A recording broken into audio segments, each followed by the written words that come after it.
أعوذ بالله من الشيطان الرجيم بسم الله الرحمن الرحيم الحمد للہ رب العالمین والصلاة والسلام علی نبینا محمد وعلی آلہ وصحبہ اجمعین، اما بعد۔ آج ہم ہیں اللہ کے فضل و کرم سے، اللہ کی توفیق سے عمدۃ الاحکام کے ساتھ، اور اس میں پڑھیں گے آج حدیث نمبر 288 حدیث کے راوی ہیں جناب جابر بن عبداللہ رضی اللہ تعالی عنہما، صحابی ہیں اور ان کے والد بھی صحابی ہیں۔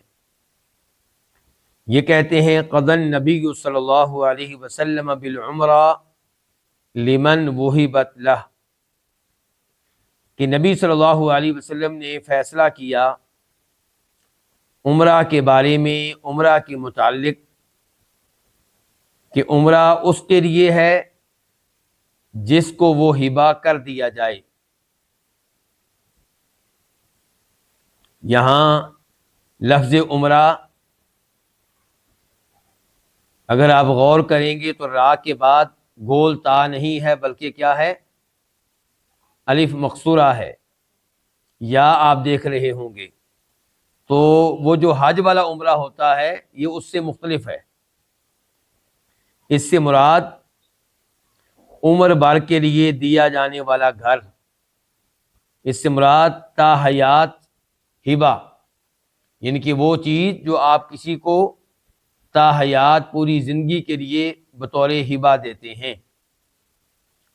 العمرہ سے مراد وہ مکان ہوگا، وہ گھر ہوگا، وہ جانور ہوگا، وہ گاڑی ہوگی، وہ کوئی بھی ایسی چیز ہوگی جو آپ کسی کو دیتے ہیں، ہبہ کرتے ہیں اور کہتے ہیں پوری زندگی کے لیے آپ کے پاس رہے گی۔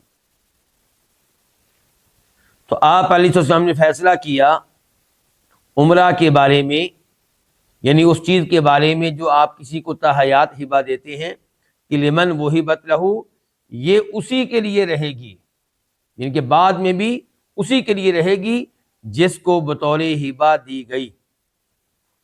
اس حدیث کو روایت کیا ہے امام بخاری رحمہ اللہ نے، اور بخاری شریف میں اس کا نمبر ہے 2625 اور امام بخاری رحمہ اللہ نے اس کے اوپر باب قائم کیا ہے، باب ما قیل فی العمرہ والرقبہ، اور دونوں الفاظ سے ایک ہی معنی مراد ہے امام بخاری رحمہ اللہ کے ہاں۔ اس حدیث کو امام مسلم نے بھی روایت کیا، اور وہاں پہ نمبر ہے 1625 وفی لفظ، اور اس حدیث کے کچھ الفاظ میں یوں آیا ہے، یہ کون کہہ رہے ہیں وفی لفظ؟ امام عبدالغنی المقدسی جو عمدۃ الاحکام کے مؤلف ہیں، انہوں نے اس حدیث کا ایک حصہ بیان کیا اور پھر کہتے ہیں اسی حدیث کے کچھ الفاظ میں کچھ یوں آیا ہے۔ کیا آیا ہے؟ کہ من اعمر عمرہ لہ ولعاقبہ فإنہا للذی اعطیہا لا ترجع للذی اعطاہا لأنہ اعطى عطاء وقعت فیہ الموارث۔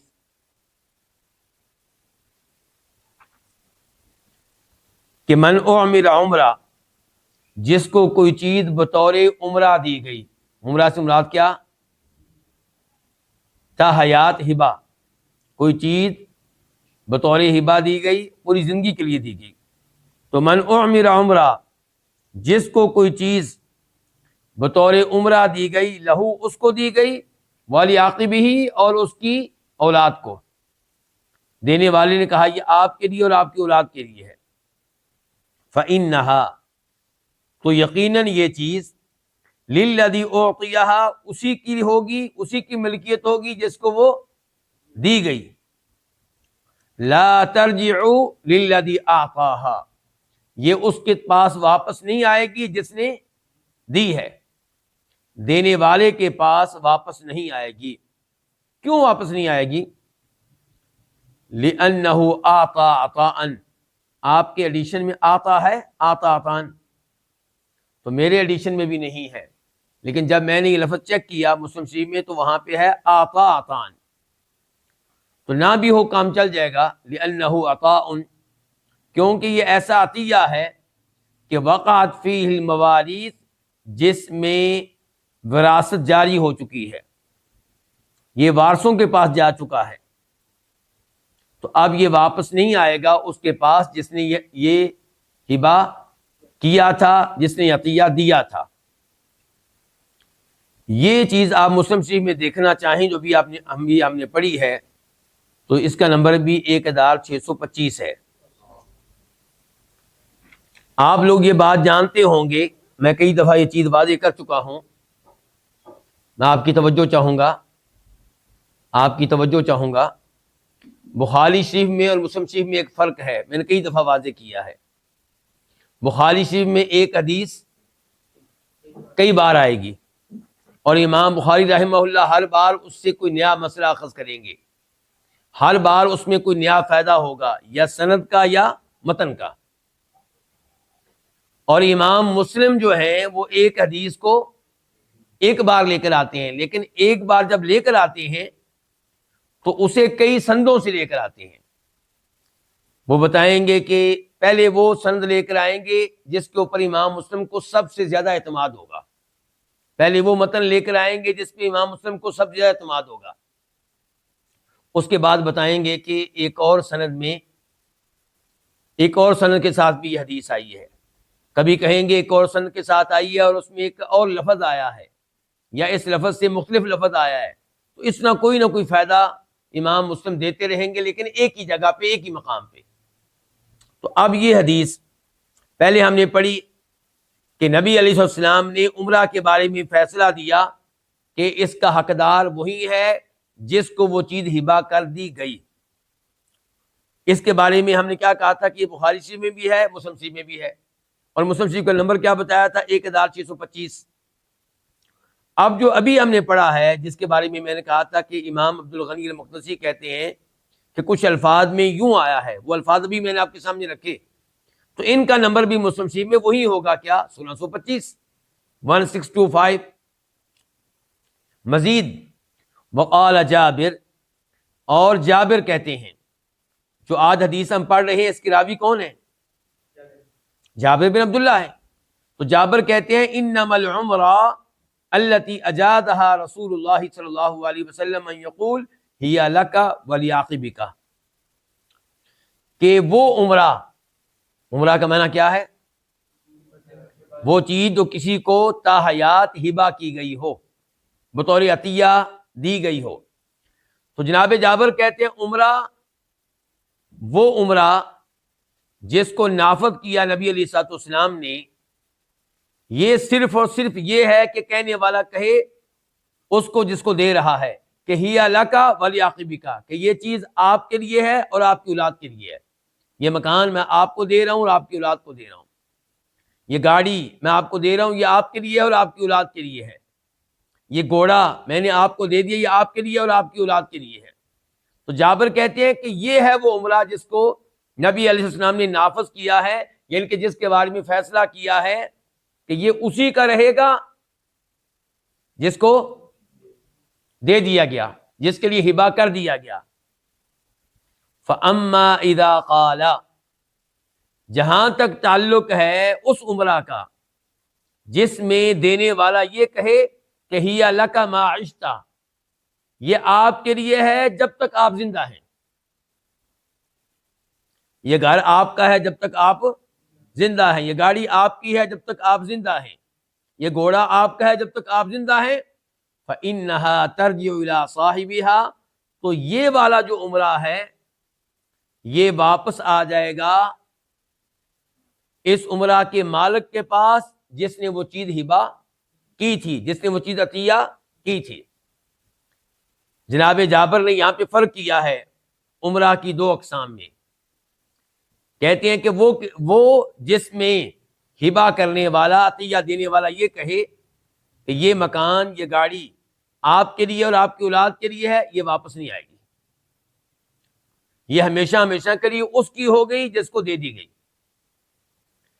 پھر جناب جابر کہتے ہیں لیکن جب دینے والا یہ کہے کہ یہ آپ کی ہے جب تک آپ زندہ ہیں، یہ نہیں کہہ رہا کہ آپ کی اولاد کی بھی ہے، کیا کہہ رہا ہے؟ یہ آپ کی جب تک آپ زندہ ہیں، تو اس کے بارے میں جناب جابر کہتے ہیں فَإِنَّهَا تَرْجِعُ، تو یہ واپس آئے گی اِلَىٰ صَاحِبِهَا، اپنے مالک کے پاس۔ گویا کہ یہ ہبہ نہ ہوا، یہ عطیہ نہ ہوا، کیا ہوا پھر؟ یہ گویا کہ یہ چیز آپ نے کسی کو عاریتاً دی ہے، استعمال کے لیے دی ہے۔ تو یہ الفاظ جو ابھی ہم نے پڑھے ہیں جناب جابر کے، یہ بھی مسلم شریف میں ہے، اس کا نمبر بھی 1625 ہے، 1625، لیکن وہاں پہ جب آپ دیکھیں گے تو پھر الگ سے نمبر بھی آ رہے ہوں گے، تو جو الگ سے نمبر ہوگا وہ ہوگا 2323۔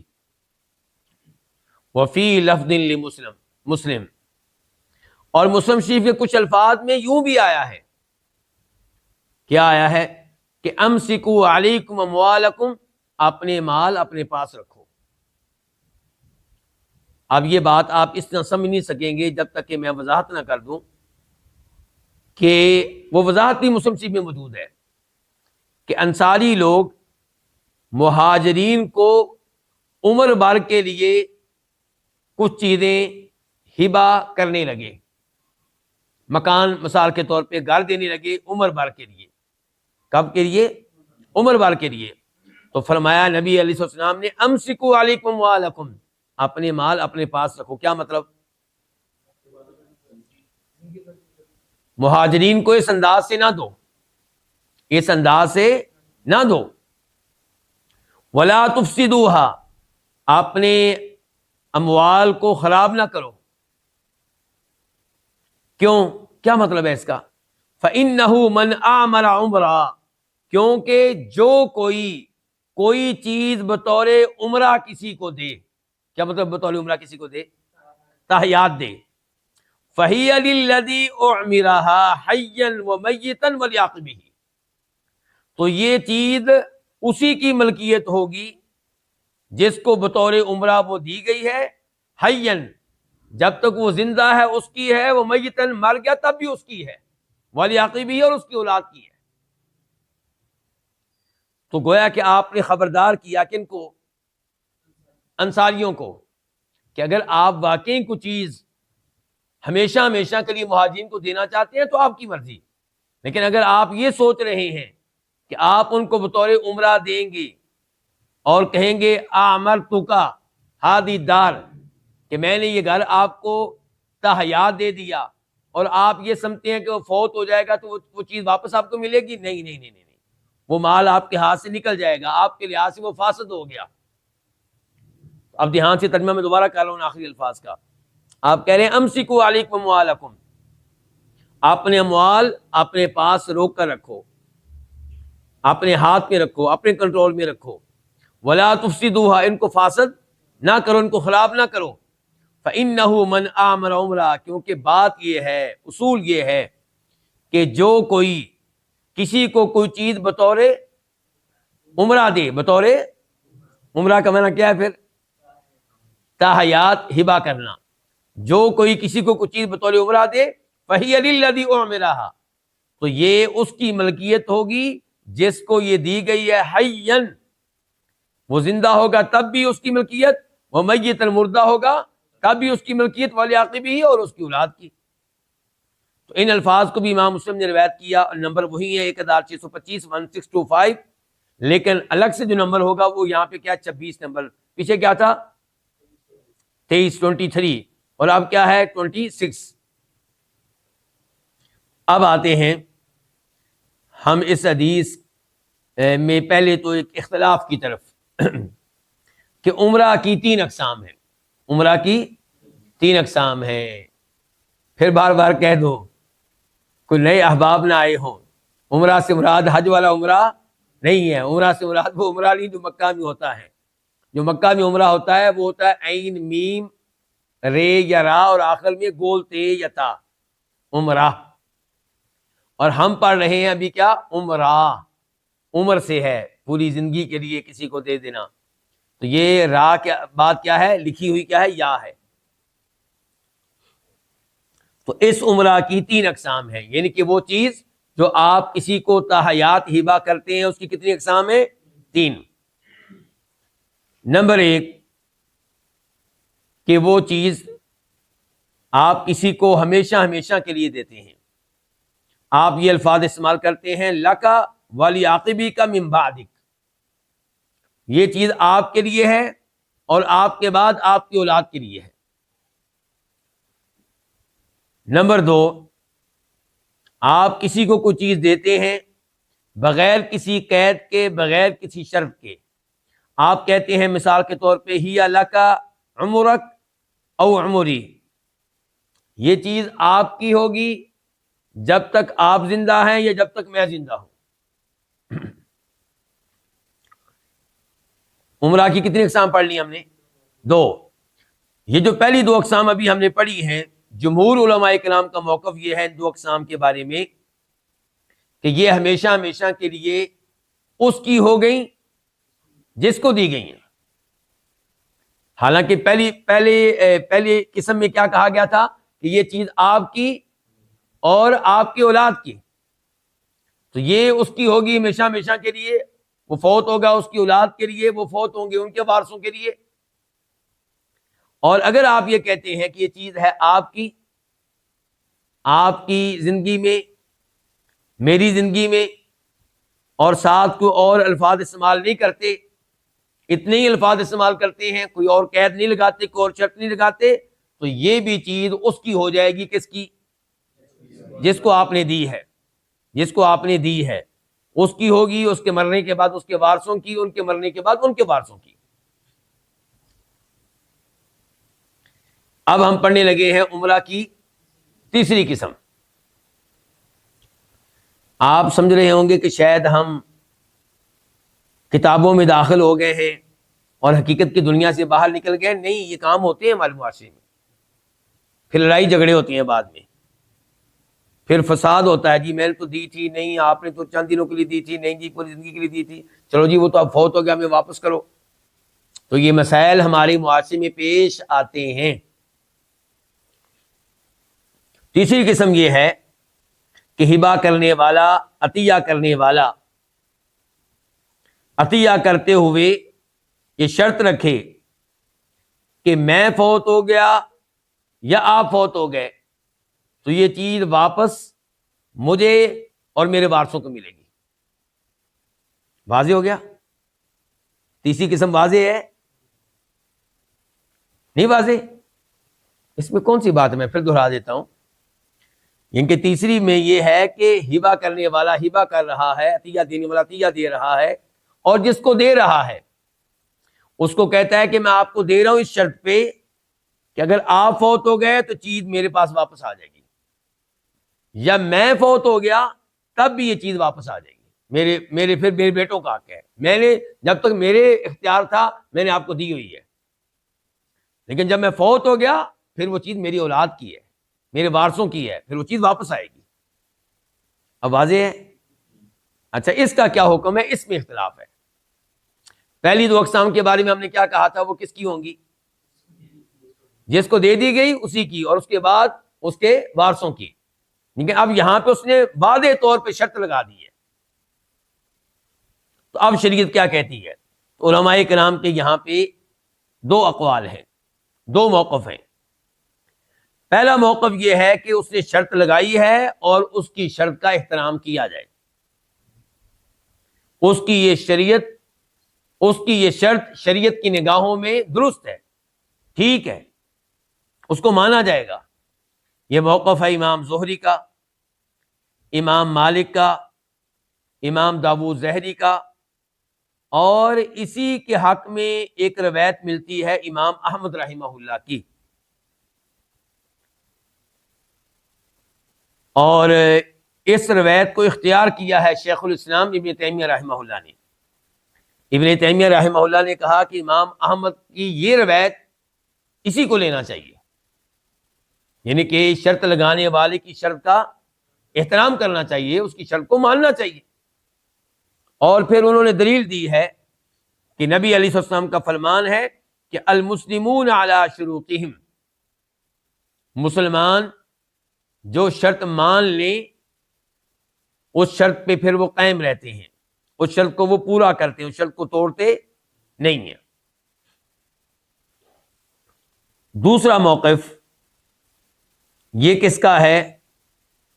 یہ بھی امام احمد رحمہ اللہ کا ہے، اور یہ وہ امام احمد کا موقف ہے جس کو بعد میں آنے والے حنبلی لوگوں نے اختیار کیا، اور اس کو امام احمد کا مذہب قرار دیا گیا، مشہور مذہب قرار دیا گیا، اور اس کے مطابق یہ ہے کہ اس شرط کا کوئی اعتبار نہیں ہے، یہ شرط ہے ہی غلط، اور یہ چیز اسی کی ہو گئی جس کو دی گئی ہے۔ اس موضوع پہ مزید گفتگو کرتے ہیں، لیکن یہاں پہ تھوڑا سا رکیے، میں آپ کا تھوڑا سا ٹائم لینا چاہتا ہوں۔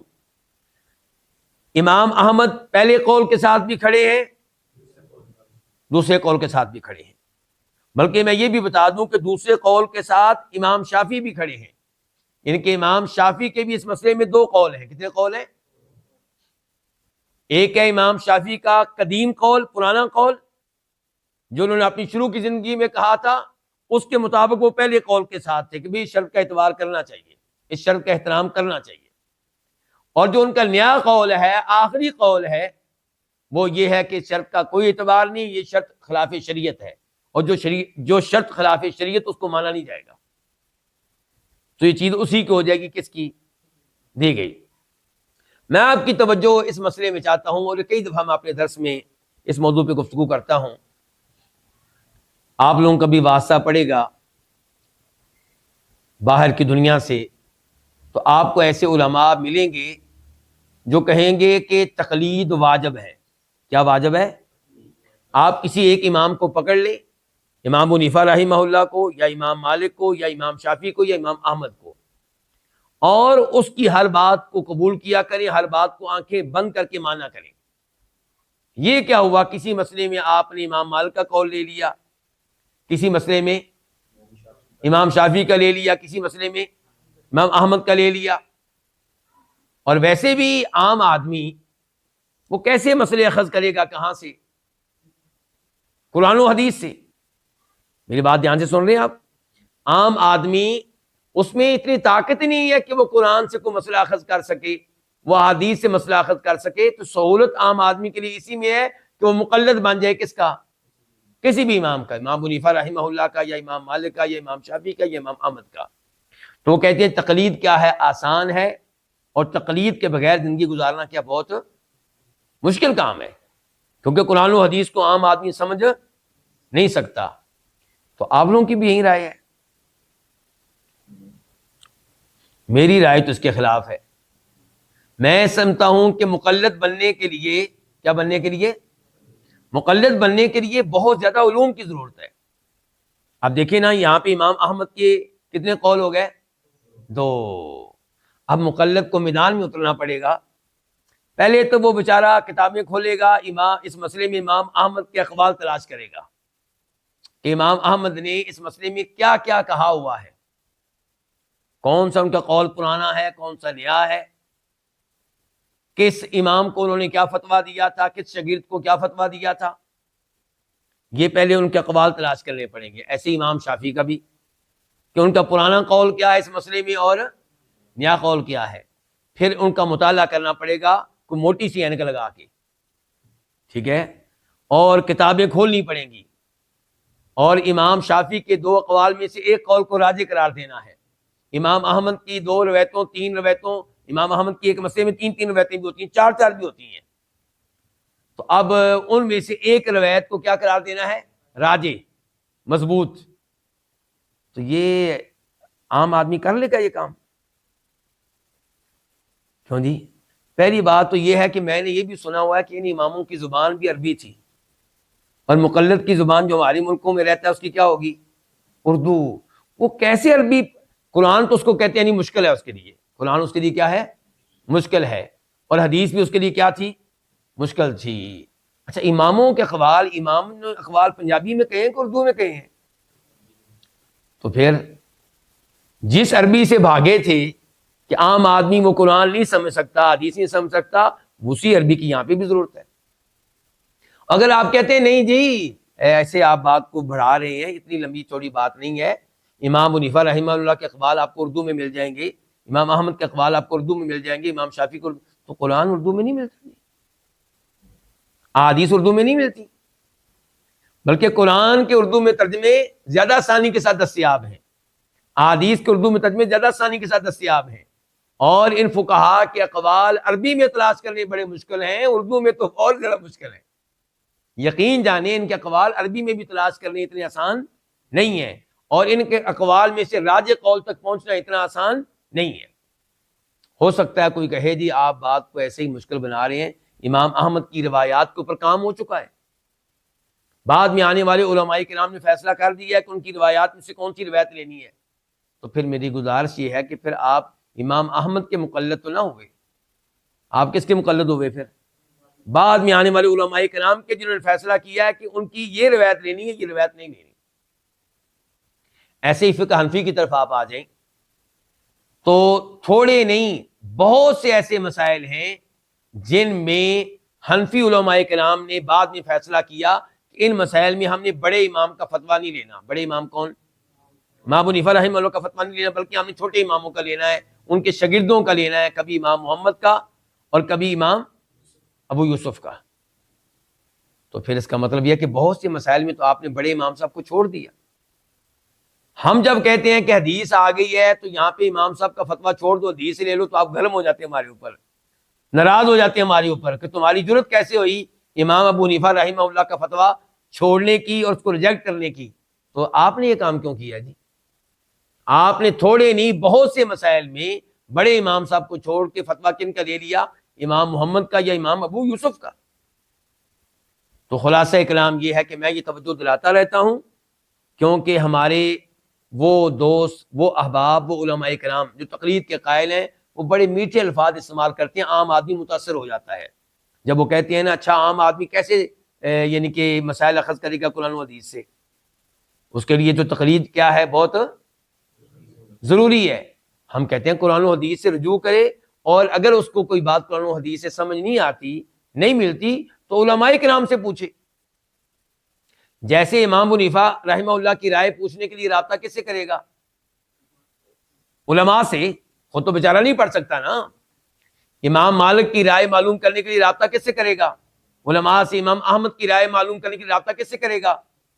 تو یہ عالم دین کے پاس جا کر اگر یہ پوچھ سکتا ہے کہ اس مسئلے میں امام ابو حنیفہ رحمہ اللہ کیا کہتے ہیں، تو یہ کیوں نہیں پوچھ سکتا کہ اس مسئلے میں نبی علیہ السلام کا فتویٰ کیا ہے، آپ کی حدیث کیا ہے، آپ کا فرمان کیا ہے؟ جبکہ کلمہ بھی کس کا پڑھا ہے؟ اللہ، اللہ کے رسول کا۔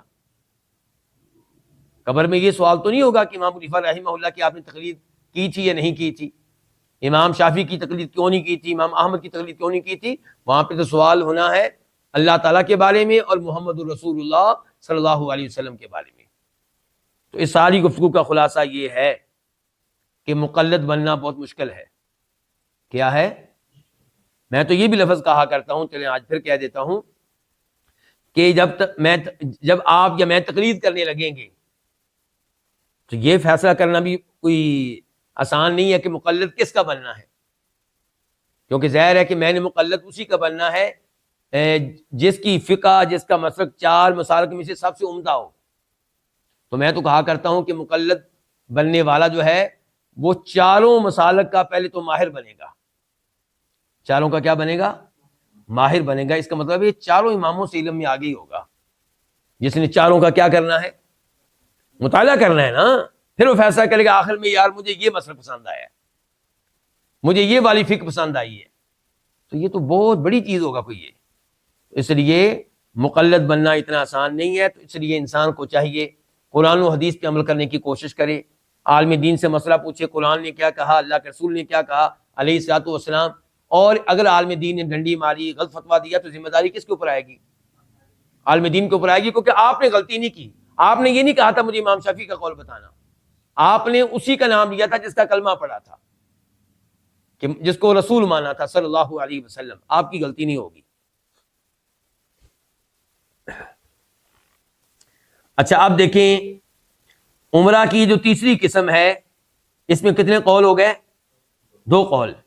پہلے قول کے ساتھ امام مالک رحمہ اللہ کھڑے ہیں، اور امام احمد بھی ایک روایت کے مطابق، اور امام شافعی بھی اپنے قدیم قول کے مطابق، اور دوسرا جو قول ہے اس کے ساتھ کھڑے ہیں امام شافعی جدید قول کے مطابق۔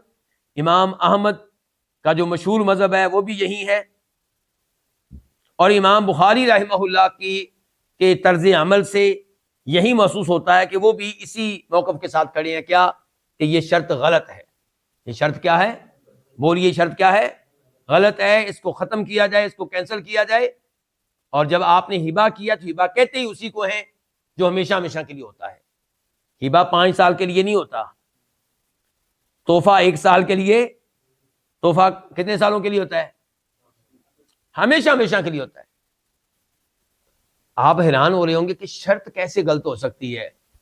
اچھا، آپ دو دوست جو ہیں کوئی میچ کھیلیں، اور میچ کھیلنے سے پہلے شرط لگا لیں آپس میں کہ جو ہارے گا وہ جناب والا کھانا کھلائے گا، تو یہ شرط ٹھیک ہے؟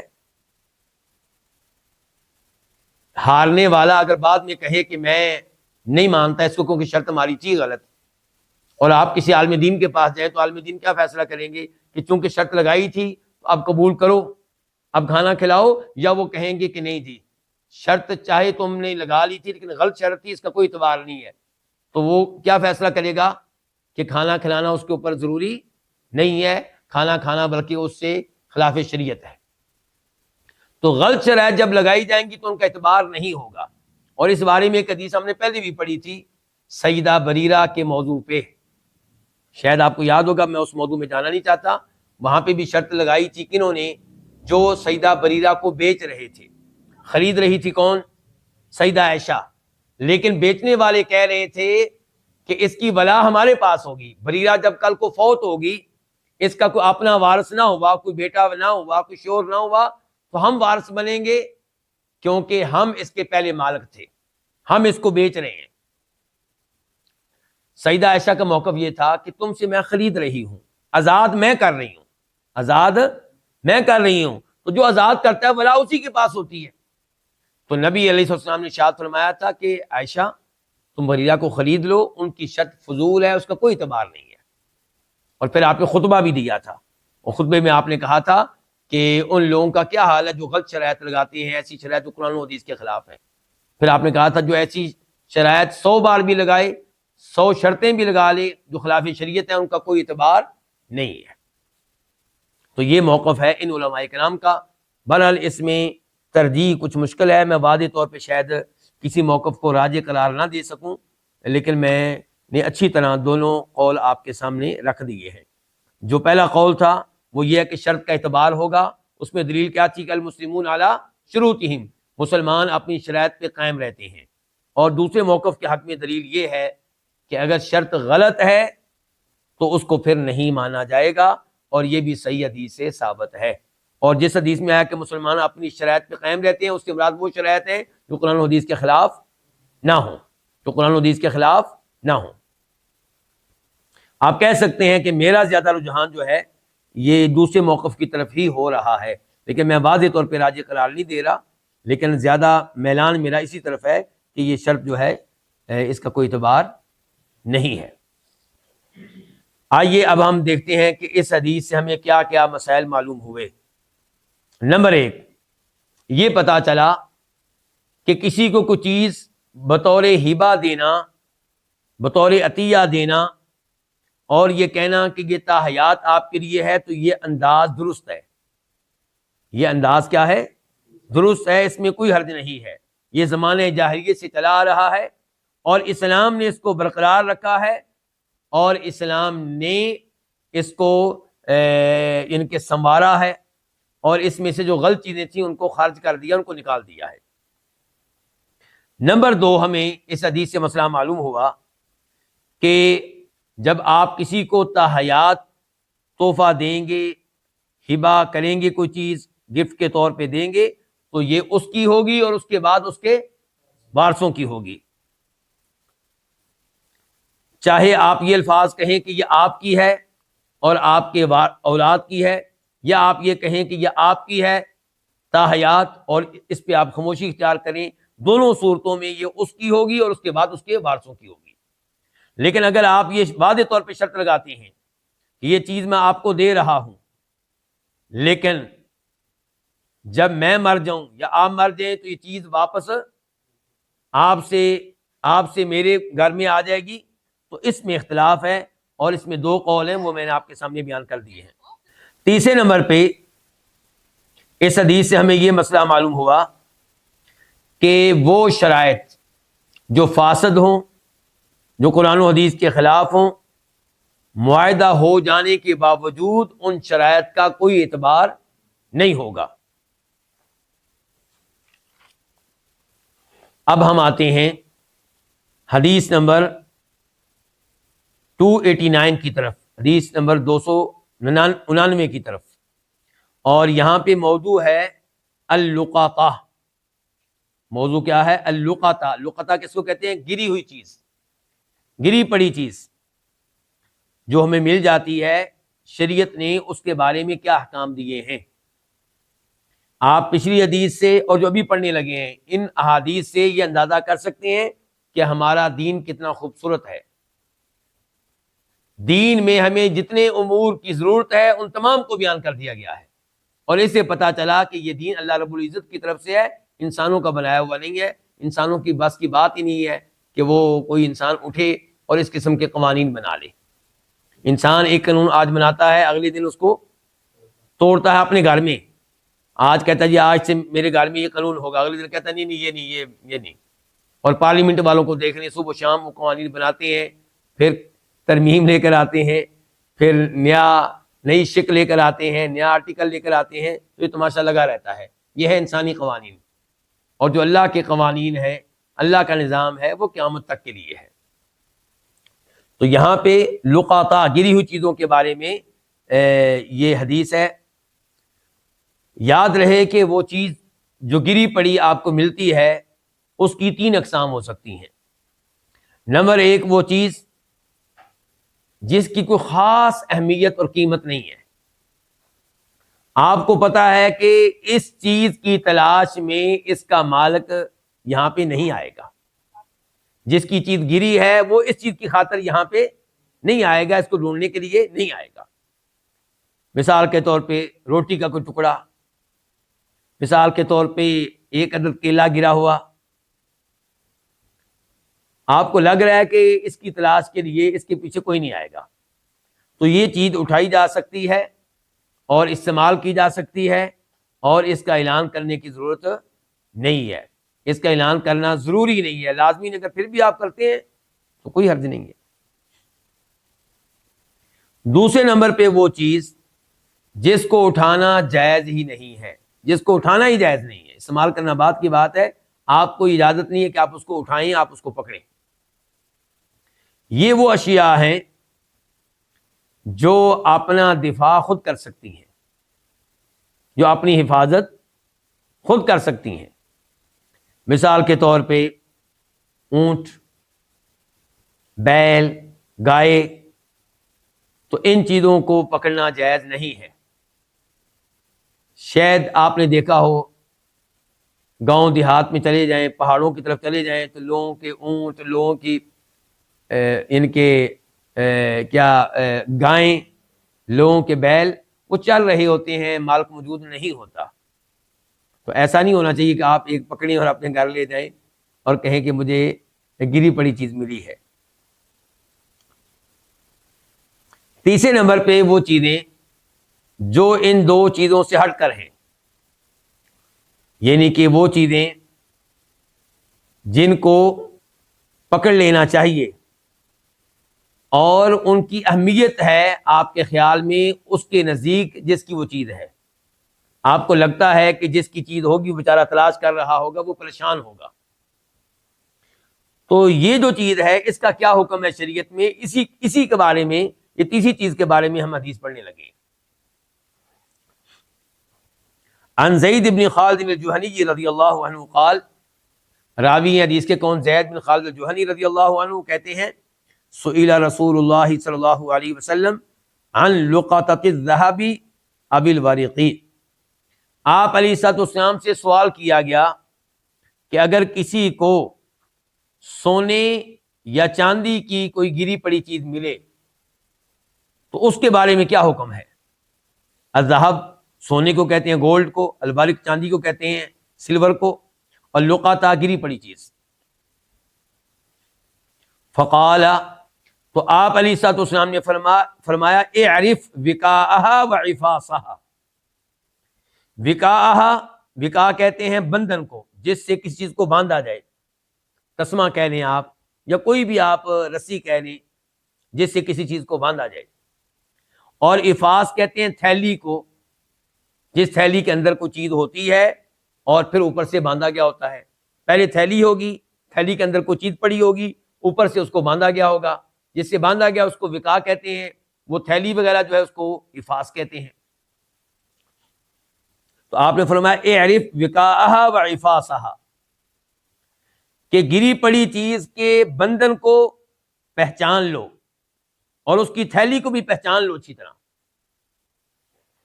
ثم عرفها سنہ، پھر اس کا اعلان کرو 1 سال تک، اس کی پہچان کراؤ، اس کا اعلان کرو 1 سال تک۔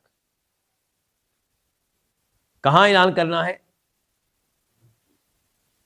یعنی کہ جہاں آپ کو امید ہے کہ یہاں پہ آ سکتا ہے وہ آدمی جو اس کا مالک ہوگا۔ آپ جس شہر میں رہتے ہیں اس شہر کی مختلف مساجد کے باہر نماز جمعہ کے بعد، مثال کے طور پہ نماز عید کے بعد، اور جن نمازوں میں رش ہوتا ہے، ایسے ہی مارکیٹ میں، یا کوئی بھی ایسی جگہ جہاں پہ پبلک بہت آتی ہے۔ آج کل کے زمانے میں پارک ہوتے ہیں، وہاں پہ کوئی کتابوں کا میلہ لگا ہوا ہے، وہاں پہ کسی اور چیز کا میلہ لگا ہوا ہے وہاں پہ، اور جدید زمانے میں تو آج واٹس ایپ گروپ وغیرہ یہ سب کچھ آئے گا اس میں۔ چلیں، فَإِن لَمْ تُعْرَفْ، اگر اس کو پہچانا نہ جائے، یعنی کہ کوئی نہ آئے جو یہ دعویٰ کرے کہ چیز میری ملکیت ہے۔ فَإِن لَمْ تُعْرَفْ، اگر اس کو پہچانا نہ جائے، فَاسْتَنْفِقْهَا، تو اس کو استعمال کر لو، خرچ کر لو۔ کتنے عرصے کے بعد؟ 1 سال کے بعد۔ وَلْتَكُنْ وَدِيَّةً عِنْدَكَ، اور چاہیے کہ وہ چیز تمہارے پاس امانت رہے، یعنی کہ وہ چیز آپ استعمال کریں گے سال کے بعد، پھر بھی وہ امانت ہے۔ اس کا کیا مطلب پھر بھی امانت ہے؟ مطلب یہ ہے کہ 2 سال کے بعد، 10 سال کے بعد، 15 سال کے بعد، 30 سال کے بعد اس کا مالک آتا ہے، وہ اس کی نشانیاں بتاتا ہے، چیز آپ استعمال کر چکے ہیں، آپ اس کی قیمت ادا کریں گے۔ فَإِن جَاءَ طَالِبُهَا يَوْمًا مِنَ الدَّهْرِ، اگر اسے تلاش کرنے والا زمانے میں کسی بھی دن آ جائے، فَأَدِّهَا إِلَيْهِ، تو وہ چیز آپ اس کو دے دیں۔ وَسَأَلَهُ عَنْ ضَالَةِ الْإِبِلِ، اور آپ سے سوال کرنے والے نے سوال کیا گم شدہ اونٹ کے بارے میں، کہ اگر مجھے گم شدہ اونٹ مل جائے۔ فقال، تو آپ نے کہا ما لک ولہا، تمہارا اس سے کیا تعلق، تمہارا اس سے کیا واسطہ، تمہیں اس سے کیا لگے؟ دعہا، اس کو اس کی حالت پہ چھوڑ دو، اس کو نظر انداز کر دو۔ فإن معها حذاءها وسقاءها، کیونکہ اس کے پاس اس کا جوتا بھی ہے اور اس کا مشکیزہ بھی ہے۔ جوتے پہنے ہوتے ہیں جی اونٹ نے، کیوں جی؟ کیا مراد ہے جوتوں سے؟ اس کے پاؤں، مضبوط پاؤں ہیں اس کے، ایسے پاؤں ہیں کہ جن کے ذریعے وہ ہزاروں کلومیٹر سفر کر سکتا ہے، اس کو چلنے میں کوئی مسئلہ نہیں ہے۔ تو فرمایا اس کے پاس ہداہا، اس کا جوتا ہے، وسقا، اس کا مشکیزہ ہے۔ کیا مطلب؟ اس کا پٹرول ختم نہیں ہوگا، اس کی ٹینکی 8 دن 10 دن تک چلتی ہے، پانی محفوظ ہے، سیو ہے، مرے گا نہیں، پینے کے لیے پانی اس کو ملتا رہے گا۔ ترید الماء، وہ پانی کی جگہ پہنچ جائے گا، وتاکل الشجر، اور درختوں سے کھا پی لے گا، حتی یجدہا ربہا، حتیٰ کہ اس کو پالے اس کا مالک. وَسَأَلَهُ عَنِ الشَّاةِ، اور سوال کرنے والے نے آپ سے سوال کیا بکرے کے بارے میں، بکری کے بارے میں. الشاتی یہ لفظ بکرے کے اوپر بھی بولا جائے گا، بکری کے اوپر بھی. فقال، تو آپ علیہ السلام نے کہا خُذْهَا، اسے پکڑ لو، اس کو نہیں چھوڑنا، اس کو پکڑ لو. فَإِنَّمَا هِيَ لَكَ أَوْ لِأَخِيكَ أَوْ لِلذِّئْبِ، کیوں اس کو کیوں پکڑنا ہے، اس کو کیوں نہیں چھوڑنا؟ فرمایا یہ صرف تمہاری ہوگی یا تمہارے بھائی کی یا بیڑیے کی. اس کا مطلب یہ ہوا کہ اگر آپ اس کو نہیں پکڑیں گے یا تو بھیڑیا کھا جائے گا،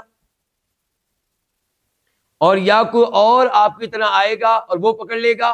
یہ اور جو پکڑے گا پتہ نہیں یہ امانت دار ہوگا یا نہیں ہوگا، پتہ نہیں یہ اعلان آپ کی طرح کرے گا کہ نہیں کرے گا. آپ کو پتہ ہے اپنے بارے میں کہ میں امانت دار ہوں اور میں 1 سال اعلان کر سکتا ہوں، تو پھر آپ پکڑ لیں. یہ اس بکری کے بارے میں جس کے بارے میں آپ کو لگتا ہے کہ کیا ہو چکی ہے، گم ہو چکی ہے.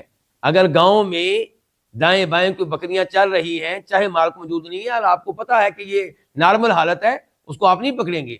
یہ اس بکری کی بات ہو رہی ہے جس کے بارے میں آپ کو لگ رہا ہے کہ یہ گم ہو چکی ہے. اس حدیث کو روایت کیا امام بخاری نے، اور میں نے تھوڑی دیر پہلے کیا کہا تھا، امام بخاری ایک حدیث کو کتنی بار لے کر آتے ہیں، کئی بار. تو اب ذرا دیکھیے، اور میں ہمیشہ جب ایسی حدیث آتی ہے تو بار بار بتاتا ہوں کہ وہ حدیث کہاں کہاں پہ آئی ہے، تاکہ آپ سمجھ سکیں امام بخاری نے اس حدیث سے کیا کیا مسائل اخذ کیے ہیں. کیونکہ عمدۃ الاحکام جو کتاب ہم پڑھ رہے ہیں یہ احکام و مسائل کی کتاب ہے، تو اس چیز کا ہمارے موضوع سے گہرا تعلق ہے. تو امام بخاری اس حدیث کو لے کر آئے ہیں پہلی بار، اور نمبر ہے 91 باب اس کے اوپر قائم کیا امام بخاری نے، باب الغضب فی الموعظۃ والتعلیم اذا رأى ما یکرہ، کہ جب انسان کوئی ایسا کام دیکھے جو اسے خلاف شریعت لگے، جو اسے غلط لگے، تو انسان واعظ کرتے ہوئے، تعلیم دیتے ہوئے، ٹیچنگ کرتے ہوئے، درس دیتے ہوئے غصے میں آ جائے، ناراض ہو، تو یہ اس کی گنجائش موجود ہے، اس کی گنجائش موجود ہے. اس حدیث سے مسئلہ کیسے اخذ ہوا؟ ابھی ہم نے حدیث پڑھی، اس میں غصے والی بات کوئی آئی تو نہیں ہے. یہ حدیث جو ہے اس کا کچھ حصہ یہاں پہ نہیں آیا، اور دیگر مقامات پہ آیا. وہاں پہ یہ آیا کہ جب آپ سے اونٹ کے بارے میں پوچھا گیا نا کہ اگر گمشدہ اونٹ ملے تو میں کیا کروں، تو آپ اس پہ شدید ناراض ہو گئے، حتیٰ کہ آپ کے چہرے کا رنگ تبدیل ہو گیا، سرخ ہو گیا آپ کا چہرہ. آپ نے کہا تمہیں اس سے کیا لگے، یعنی کہ اونٹ میں دلچسپی کیوں لے رہے ہو؟ اس کا مالک آئے گا، اس کو پکڑ لے گا، اس کو کوئی خطرہ نہیں ہے.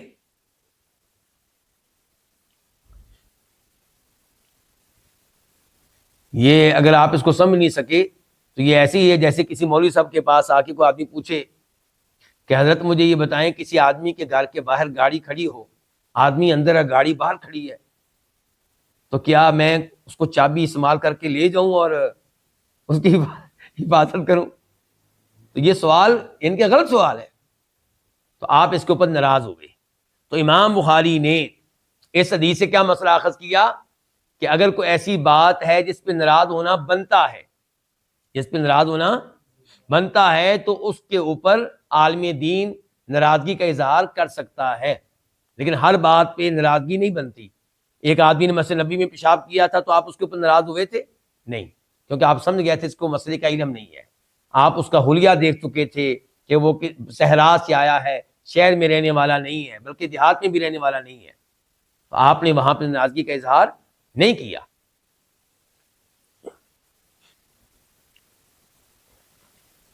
پھر امام بخاری اس حدیث کو لے کر آئے ہیں، اور نمبر ہے 2372 2372. اور اس بار امام بخاری نے باب یہ قائم کیا ہے کہ باب شرب الناس والدواب من الانہار، کہ جو عام نہریں ہیں ان کا کوئی بھی مالک نہیں ہے، تو ان سے عام آدمی پانی پی سکتے ہیں، جانور پانی پی سکتے ہیں، کوئی اپنے جانور کو پانی پلا سکتا ہے، اس میں کوئی حرج نہیں ہے۔ یہ اس حدیث سے مسئلہ کیسے اخذ ہوا؟ آپ نے کیا کہا؟ اونٹ کا کیا ہے، جہاں پانی ملے گا وہاں سے پانی پی لے گا۔ پھر امام بخاری اس حدیث کو لے کر آئے تو نمبر ہے 2427 2428 اور 27 یعنی کہ 2427، اور باب ہے باب ضالۃ الابل، کہ اگر کسی کو گم شدہ اونٹ ملے تو کیا کرے، یہ ہم پڑھ چکے ہیں، مزید پڑھیں گے۔ پھر امام بخاری اس حدیث کو لے کر آئے 2428 2428، یعنی کہ اس کے ساتھ ہی لے آئے، پہلے 27 تھی پھر 28۔ اب کیا ہے؟ باب ضالۃ الغنم، کہ گم شدہ بکری ملے تو کیا کرنا ہے۔ پھر امام بخاری اس کو لے کر آئے 2429 2429 ایک ساتھ، اور اب باب کیا قائم کیا امام بخاری نے کہ اذا لم یوجد صاحب اللقطہ بعد سنۃ فہی لمن وجدہا، کہ اگر ایک سال تک وہ نہ ملے جس کی وہ چیز ہے جو گری پڑی آپ کو ملی ہے، اور ایک سال آپ نے اعلان کر لیا ہے تو اب وہ آپ کی ہے، اب آپ اس کو استعمال کر سکتے ہیں۔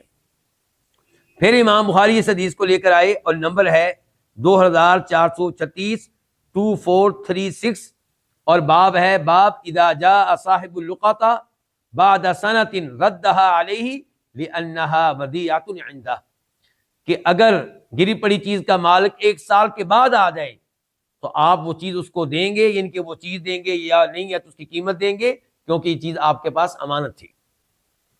پھر امام بخاری اس کو لے کر آئے اور نمبر ہے 2438 2438، اور اس بار امام بخاری نے باب قائم کیا باب من عرف اللقطہ ولم يدفعها الى السلطان، کہ گری پڑی چیز آپ کو ملے اور آپ سمجھتے ہیں کہ میں اس کا حق ادا کر سکتا ہوں، ایک سال اعلان کرنے کا حق ادا کر سکتا ہوں، تو آپ اپنے پاس رکھ سکتے ہیں، ضروری نہیں کہ آپ اس کو حکومت کے حوالے کریں، انتظامیہ کے حوالے کریں، پولیس کے حوالے کریں۔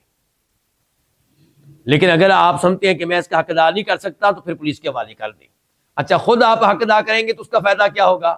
اس کا فائدہ یہ ہوگا کہ ایک سال کے بعد، ایک سال تک مالک نہیں ملے گا تو چیز کس کی ہو گئی؟ آپ کی ہو گئی۔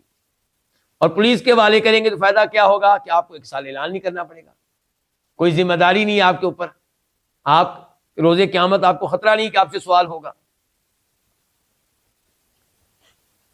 پھر امام بخاری اس کو لے کر آئے اور نمبر ہے 6112 6112، اور اس بار باب قائم کیا امام بخاری نے باب ما یجوز من الغضب والشدۃ لامر اللہ، کہ اللہ کا معاملہ ہو تو وہاں پہ ناراضگی کا اظہار کرنا اور سختی کرنا یہ جائز ہے۔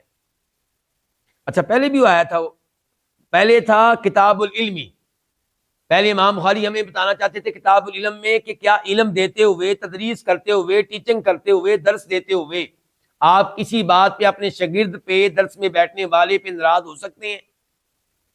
اور اب امام بخاری لے کر آئے کتاب الادب میں کہ اللہ کے ادب کا تقاضا یہ ہے، اللہ کا یہ حق ہے ہمارے اوپر کہ جب اللہ کے حکم کی خلاف ورزی کی جا رہی ہو، شریعت کی خلاف ورزی کی جا رہی ہو، آپ کا بیٹا، آپ کی بیٹی، آپ کی بیگم، اور آپ ان کو کئی دفعہ سمجھا چکے ہیں پہلے، پھر بھی خلاف ورزی کر رہے ہیں، یا آپ کو پتہ ہے کہ ان کو مسئلے کا علم ہے پھر بھی خلاف ورزی کی ہے، تو آپ ناراضگی کا اظہار کریں اور سختی کریں، کیونکہ اللہ کا معاملہ ہے۔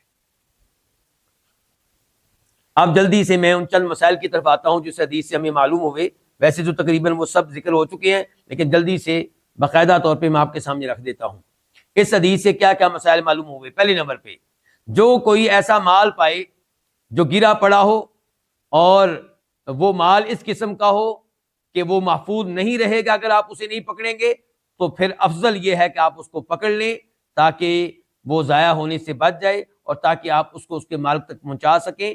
اور یہ قول کہ اس کو پکڑ لینا افضل ہے، یہ راجح قول ہے، یہ مضبوط قول ہے، اس کو پکڑ لینا کیا ہے؟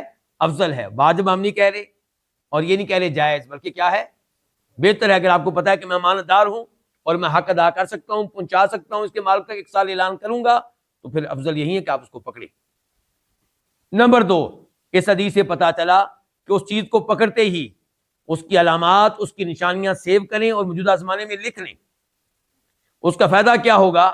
ایک تو آپ کو یاد رہے گا کہ یہ چیز میری نہیں کسی اور کی ہے، علامات سے اور نشانیوں سے۔ دوسرے نمبر پہ جب بھی اس کا مالک آئے گا تو آپ اس سے پوچھ سکیں گے کہ اس کی علامات بتاؤ، اس کی نشانیاں بتاؤ۔ تیسرے نمبر پہ 1 سال تک اعلان کیا جائے گا، اور کہاں اعلان کیا جائے گا؟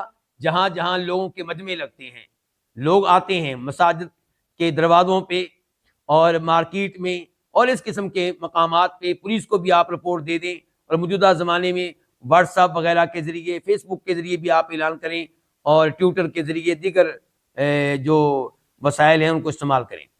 نمبر 4، اگر 1 سال تک مالک نہ آئے تو پھر آپ اس کو استعمال کر سکتے ہیں، یہ جائز ہے، لیکن آپ ہمیشہ تیار رہیں کہ جب بھی مالک آیا تو اس کو یہ چیز لٹانا میری ذمہ داری ہے۔ چیز موجود ہوئی تو وہ چیز آپ اس کے حوالے کر دیں گے، نہ ہوئی تو اس کی قیمت آپ اس کے حوالے کریں گے۔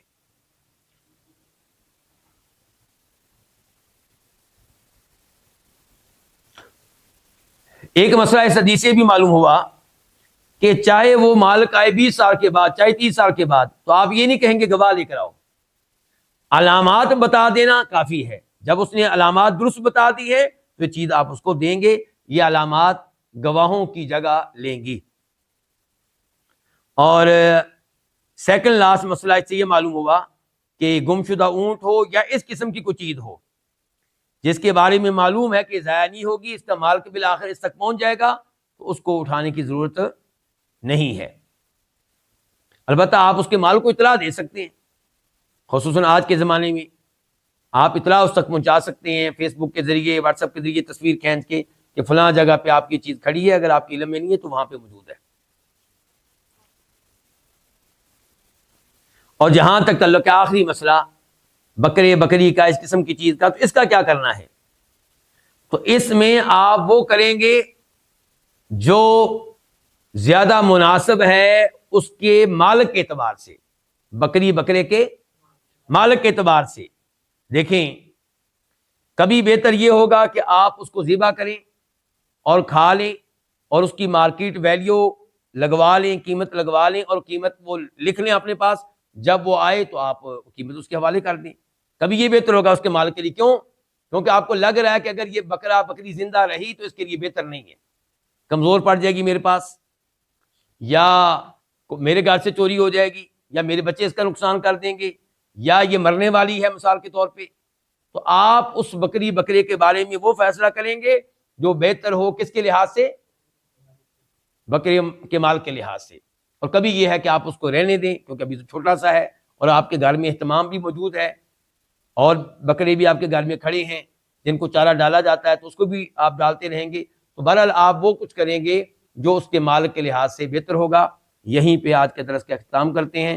اللہ رب العزت سے دعا ہے کہ اللہ تعالی ہمیں نبی علیہ السلام کی احادیث پڑھنے کی، سمجھنے کی اور ان پہ عمل پیرا ہونے کی توفیق عنایت فرمائے۔ وآخر دعوانا الحمدللہ رب العالمین۔